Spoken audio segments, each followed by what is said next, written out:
When people talk about who could have whacked Tony Soprano, the conversation usually turns into a guessing game built around the final scene. People lock onto the members-only jacket. They lock onto Meadow struggling to park. They lock onto the cut to black, and then they start treating the mystery like it can only be solved by staring harder at Holston's. But if you want to actually think about who could have done it, that is not the best place to start. The better place to start is the structure around Tony at the end of the series. His world is smaller, weaker, more exposed, and more hated than it has ever been. His top people are dead, flipped, compromised, exhausted, or quietly detached from him. New York has just gone through a war. His own family is no longer really a family in the old sense, and Tony himself has become the kind of boss who creates enemies faster than he can manage them. That means the best suspect is not just somebody who disliked him. It has to be somebody who had a real reason, a realistic path, and the right temperament to either make the move or help make it possible. Zelman is one of those names that sounds strange at first, mostly because he is not a mafia guy in the traditional sense. He is a politician, a useful civilian, a man in suits, offices, and development deals. So, on the surface, it sounds ridiculous to put him in the conversation with people like Butch or Paulie. But the deeper you think about Tony's relationship with Zelman, the more interesting the idea becomes. Because if there is one thing Tony consistently underestimates, it is how much damage he does when he humiliates people who are not supposed to be humiliated. Tony knows how mob guys respond to shame because he grew up in that world. What he does not fully respect is that civilians can carry resentment just as deeply, and unlike mob guys, they may be patient enough to hide it. The beating of Zelman is one of the most degrading things Tony ever does to someone who is supposed to be an ally. It is not business. It is not strategy. It is not discipline. It is pure emotional vandalism. Tony sees Zelman with Irina, gets overwhelmed by jealousy and possessiveness, then shows up and beats him with a belt in his own house. That is not just pain. That is emasculation. It is the kind of thing that would permanently change how a man sees Tony. After that moment, Zelman may continue functioning in the same orbit, but the illusion is broken. Tony is not a business partner. He is not a necessary evil. He is a violent animal who can ruin your dignity because of a mood. That matters because Zelman is one of the few suspects on this list who has access without being visible. He understands how systems work. He understands how information moves. He understands who owes favors, who can be leaned on, who can be paid, and who can be quietly encouraged. He is exactly the kind of person who would never pull a trigger himself, but could create the conditions for someone else to do it. If Tony were taken out through a chain of quiet approvals, indirect contacts, or logistical access, somebody like Zelman actually makes more sense than a lot of louder suspects. He belongs to that gray area where politics, unions, construction, law enforcement, and organized crime overlap. He lives in the same dirty ecosystem as Tony, just with cleaner hands. Earlier in the series, Zelman benefits from Tony's presence. Tony is dangerous, but useful. By the end, Tony is still dangerous, but much less useful. The old value Tony brought to political allies is gone, and what remains is risk. A man like Zelman, who survives by reading which way power is moving, might eventually conclude that Tony is now a liability that everybody would be better off without. The weakness in the Zelman theory is obvious. We never really see him positioned as someone who would orchestrate murder. He is corrupt, compromised, and morally weak, but murder is a different threshold. The show does not clearly build him as a man who would decide a mob boss has to die. That is why Zelman probably works better as an enabling figure than the prime mover. He is more believable as someone who gives information, stops protecting Tony, quietly approves a route, or helps another party by removing some obstacle. Zelman has motive rooted in humiliation, access rooted in politics, and the cold temperament needed to play a long game. He may not be the cleanest answer, but he is one of the most thematically satisfying ones. Because Tony's death, coming partly from a civilian he once treated like property, would be exactly the kind of irony this show likes. Butch is the cleanest suspect on the entire list because, unlike the others, he does not need a complicated theory to get to motive, means, or opportunity. Everything is already there. He is in New York. He rises during the final conflict. He has direct reason to want Tony gone. He has the organizational muscle to make it happen. And most importantly, he has the exact kind of practical, unsentimental mindset that would allow him to agree to peace in public while keeping a different plan alive underneath it. If you strip away all the mystery and just ask who had the most obvious structural reason to whack Tony, Butch is probably the first answer. Tony killed Phil. Even if Phil had become a disaster, he was still New York's boss. In that world, that matters. You do not just absorb that and move on like it is a small misunderstanding. Somebody has to account for it. Even if Butch personally wanted Phil gone, Even if Phil was bad for business, even if the war needed to end, Tony having Phil clipped puts Butch in a position where he either responds as a leader or looks weak at the exact moment he is trying to stabilize power. That is the key to why Butch makes so much sense. He does not need to be driven by personal rage alone. Power itself gives him the motive. When he meets with Tony to end the war, people often treat that conversation as proof that Butch would not move afterward. But that depends on reading the sit-down like a moral contract, and that is not how this world works. A sit-down is a tool. Peace is a tool. Delay is a tool. Agreement is a tool. If Butch decided that ending the immediate chaos was necessary before removing Tony in a more controlled way, that would be perfectly in character and perfectly rational. In fact, it may be more rational than killing Tony during open war. During the war, everything is noisy. Everybody is armed up. Everybody is suspicious. Retaliation is expected.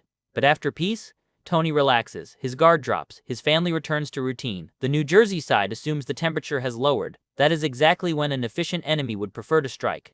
It is cleaner, less traceable, and easier to frame as the settling of the board after the official conflict is already over. The strongest version of the Butch theory is that he accepted peace because it solved the immediate crisis, then authorized a smaller, quieter hit afterward so New York could move forward without ongoing war. That would explain why Tony could be hit in a casual, almost domestic setting. It would fit the logic of a man who wants efficiency, not drama, and it would fit the show's broader realism. Big outcomes in this world often come from cold administration, not cinematic vows. The main argument against Butch is that he already got what he wanted. Taking out Tony afterward risked reopening instability when New York may have preferred calm. There is truth to that. But the counter is simple. Tony being alive is itself a source of instability. He is unpredictable, federal pressure is building, and his own house is falling apart. From Butch's perspective, waiting might only create more uncertainty. Removing Tony while New Jersey is weak and disorganized could be the most orderly move available. There is also a very important tonal reason Butch works. The final stretch of the series becomes increasingly impersonal. People die suddenly. Protection fails. Institutions win. The old bonds mean less. Tony's end, if it came from Butch, would reflect that perfectly. Not some grand betrayal from a dramatic best friend. Not a speech, not a symbolic showdown. Just a business-minded survivor from New York, closing the file on a problem that had gone on long enough. That is why Butch is probably the most plausible traditional suspect. He has motive that does not need inventing, means that do not need stretching, and timing that fits the ending better than almost anyone else. If the answer is supposed to be grounded in the actual mechanics of the mob world, rather than the more poetic side of the show, Butch is very hard to beat. Paulie is a completely different kind of suspect because the case against him is not built on obvious external war. It is built on internal rot. With Paulie, the question is not whether he hated Tony in some simple way. The question is whether Paulie, after everything, had become the kind of man who would choose survival over loyalty once the balance shifted. And that is what makes him such a dangerous theory. Not because he is the most powerful suspect, but because he may be the one whose betrayal feels most spiritually consistent with where the story ends. Paulie spends the entire series surviving by instinct. He is loyal, but only within limits. He is useful, but never noble. He has old-school habits, but he is also petty, insecure, superstitious, and deeply self-protective. He wants to be close to power, but he is always nervous about what that closeness costs him. That combination matters. A man like Paulie does not need to be the mastermind to be dangerous. He only needs to sense the wind changing before everyone else. There are several reasons people focus on him. One is his history with New York. Paulie has already shown that he is willing to leak information, complain upward, and flirt with disloyalty when he feels underappreciated. During the Ralph situation, he opens channels to Johnny Sack and feeds him sensitive material. That is not a small character detail. It tells you something permanent about him. When Paulie feels wounded, he does not simply swallow it. He starts looking sideways. He starts imagining alternatives. He starts protecting himself through unofficial relationships. That history becomes much more serious by the end of the series because Tony and Paulie's relationship is no longer healthy. Tony keeps him around, but he does not deeply trust him. Paulie senses that. There is tension, resentment, and an almost superstitious discomfort between them. Tony knows Paulie talks too much. Paulie knows Tony sees his flaws. Their connection is old, but age does not automatically equal stability. In fact, with those two, history often means accumulated suspicion. The boat trip between Tony and Paulie is one of the most important scenes for this theory. Tony seriously considers killing him. Even without a confession, even without direct proof over the old joke leak, the fact that Tony gets that close tells you how fragile the bond really is.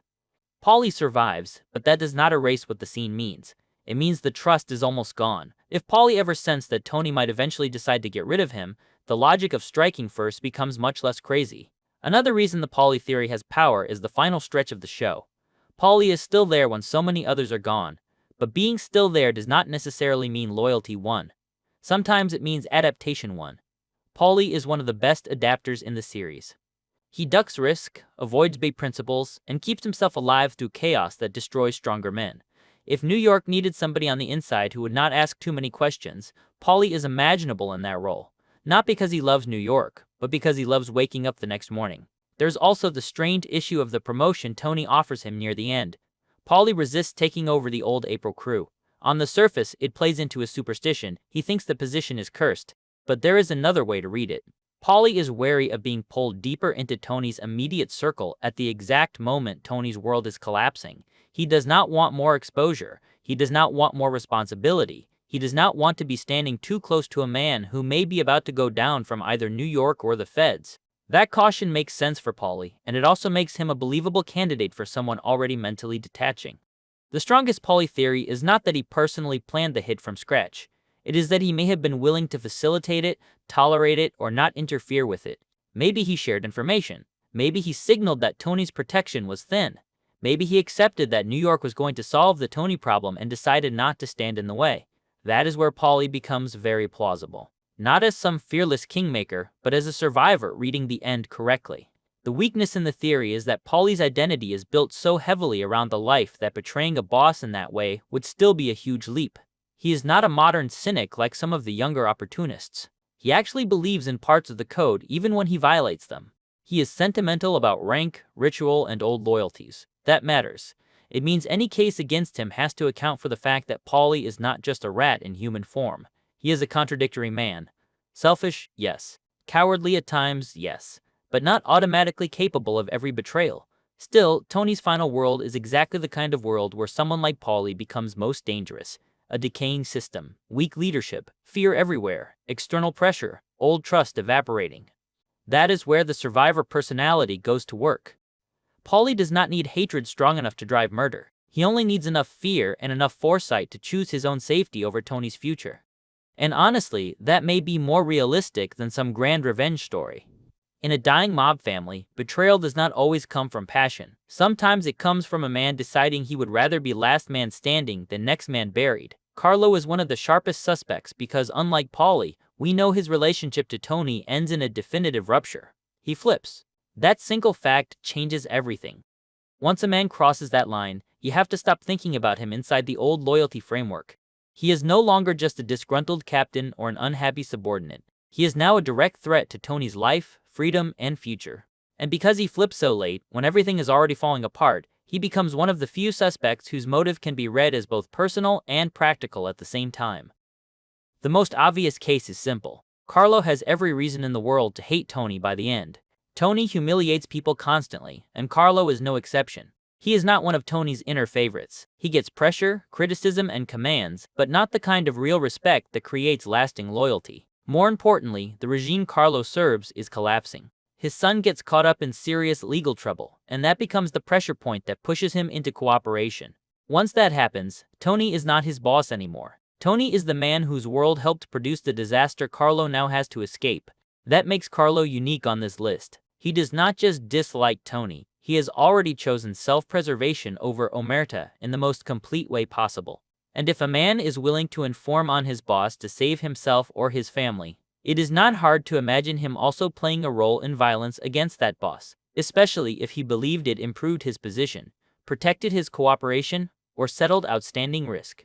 The stronger version of the Carlo theory is that flipping does not automatically mean he only works with the government. Once he is broken from the code, all options open up. That includes back-channel communication, trading information beyond official testimony, or becoming useful to people who also benefit from Tony disappearing. A flipped captain knows schedules, vulnerabilities, routines, relationships, and weaknesses. He knows who is left, who can be pressured, and how thin the bench really is. If Tony was killed by people acting on precise current information, Carlo is one of the people who could have helped provide it. There is also a darker emotional angle with Carlo. Men like him spend years swallowing the petty insults of bigger personalities, until eventually the larger system no longer seems worth preserving. Tony's administration is full of that kind of corrosion. Guys are expected to stay loyal while being mocked, distrusted, or treated like replaceable tools. That works when money is flowing and the structure feels stable. It works much less when the family is weakened, New York is hostile, and federal cases are tightening. Under those conditions, old resentments can suddenly matter a lot more. Carlo could also fit a very realistic post-war scenario. Imagine Tony survives the New York conflict, but his legal exposure becomes more obvious. Imagine people around him start quietly calculating what happens next. A cooperating Carlo may conclude that Tony alive is still dangerous. Tony can lash out, retaliate, or try to reach him through intermediaries. Tony dead, on the other hand, simplifies things. It removes the personal threat, destabilizes the remaining family, and leaves the legal story to play out without the central figure who might still strike back. The best case for Carlo is that he sits at the intersection of betrayal and information. He has motive rooted in collapse, family pressure, and accumulated resentment. He has means in the sense that he can make Tony legible to the people who want him gone. And unlike some suspects who require a big psychological leap, Carlo has already made the biggest leap of all. He crossed over. Once that line is crossed, the idea of helping Tony get whacked is no longer unthinkable. The main weakness is that cooperating witnesses usually want protection, distance, and stability. Getting involved in a murder conspiracy while working with the government would be extremely risky. It could ruin deals, create chaos, and expose him to more danger, not less. That is a fair objection. Carlo the cooperator may prefer to let the justice system bury Tony rather than get messy with underworld retaliation. That is probably the strongest argument against him as the central architect. But even then, Carlo still works as an indirect suspect. He does not need to formally join a murder plan to contribute to Tony's vulnerability. His cooperation alone may have accelerated the sense among everyone else that Tony was finished. It may have signaled to New York, to insiders, and to hanging-on associates that Tony's days were numbered anyway. In that environment, a hit becomes easier to justify. Carlo may not have needed to order anything. By flipping, he may have helped create the final atmosphere in which Tony became easier to remove. That is why Carlo is so important in any suspect list. He represents the total collapse of internal loyalty. If Butch represents external organizational logic, Carlo represents internal disintegration. Tony's greatest long-term weakness is not just that enemies want him dead. It is that the men under him no longer believe enough to hold the line. Carlo proves that in the most direct possible way. And once that proof exists, Tony is living on borrowed time. Hesh is the strangest suspect here, and in some ways the most uncomfortable one, because he forces you to think about Tony's decline not through mob warfare, but through moral decay. Hesh is not a soldier, not a captain, not a rival boss, and not a political operator like Zelman. He is an old friend, an associate, a money man, and one of the few people who knew Tony before Tony became the fully rotted version of himself. That is exactly why the theory has power. If Hesh were involved in Tony's end, it would not be because he suddenly became something he was never shown to be. It would be because Tony finally poisoned one of the oldest relationships in his life. The turning point is the loan. Tony owes Hesh money, and what should have been a basic matter of repayment turns into something uglier. Tony becomes hostile, sarcastic, resentful, and intimidating. He acts like the very fact that Hesh wants his own money back is somehow offensive. The atmosphere between them changes completely. Hesh is no fool. He understands what Tony is capable of. He understands that when a boss starts resenting a debt, the lender can become the problem that needs removing. The tension in those episodes is not abstract. It feels like Hesh genuinely realizes that Tony might hurt him. That matters because Hesh is one of the only people in Tony's life who can see the whole shape of the decline without needing to romanticize it. He has watched Tony become harder, greedier, meaner, and more unstable. He has history long enough to measure the change. By the end, Hesh does not just see a difficult boss. He sees a man who may no longer be governable by old ties. A man who used to preserve some emotional boundaries now treats even old friends like disposable irritants. That kind of realization can shatter decades of trust. The strongest version of the Hesh theory is subtle. Not that Hesh personally orders a hit in some direct gangland way, but that he could have quietly signaled openness to Tony's removal, especially if he believed Tony had become a threat to him. Hesh has money, connections, and knowledge of the old underworld ecosystem. He is not a trigger man, but he is not naive either. He knows how things happen. If he ever decided that Tony was no longer a friend and was now a danger, it is at least imaginable that he could help grease the wheels. There is also a poetic logic to Hesh as a suspect. Tony spends years leaning on the emotional capital of old relationships. He assumes history itself is a shield. He thinks because someone has known him forever, they will continue absorbing his abuse forever. But history can run out. With Hesh, the debt conflict reveals something ugly. Tony's friendship is real only up to the point where it costs him something. Once it does, contempt starts leaking out. If Hesh became part of Tony's downfall, it would represent Tony finally burning one of the last bridges to an older world where he was still partly human. Still, Hesh is probably the weakest practical suspect on the list. There is very little in the show that presents him as someone willing to resolve a problem through murder. He survives by intelligence, distance, and caution. He is old, experienced, and realistic, but not warlike. Even when he is frightened of Tony, his instinct is retreat, not counterattack. That is a major obstacle to the theory. Hesh makes much more sense as a barometer of Tony's corruption than as the active hand behind his death. But there is another way to think about his candidacy. Sometimes a suspect matters not because he is the likely triggerman, but because he shows how completely a man has ruined his own protection. Hesh once belonged to the category of people who would naturally speak for Tony, soften things around him, and treat him as more than just a boss. By the end, that category barely exists. If even Hesh is scared of Tony, if even Hesh is backing away, then Tony is already in a fatal position. Hesh may not have had to kill him. He may only have had to stop caring whether he lived. And that is where the Hesh theory becomes meaningful. Not as the most plausible mechanics, but as one of the clearest signs that Tony's death could come from the total collapse of goodwill. The old buffers are gone. The old friendships are damaged. The old affection has been replaced by caution. In that world, Tony does not need one giant enemy. He only needs enough people to stop seeing him as worth saving. Hesh fits that perfectly. So if you stack these suspects honestly, Butch is the strongest on pure mob logic. He has the clearest combination of motive, structure, and timing. Paulie is the most interesting internal betrayal theory because he fits the psychology of survival inside a dying regime. Carlo is the strongest symbol of the family collapsing from within and becomes very dangerous once he flips. Zelman is the most underrated outsider candidate because humiliation, politics, and indirect access make him more plausible than he first appears. And Hesh is the least likely in direct practical terms, but one of the most revealing in what he says about Tony's final isolation. If Tony was whacked, the most believable answer is probably not a single neat villain. It is a world he spent years poisoning until enough people, for enough different reasons, could live with him being gone.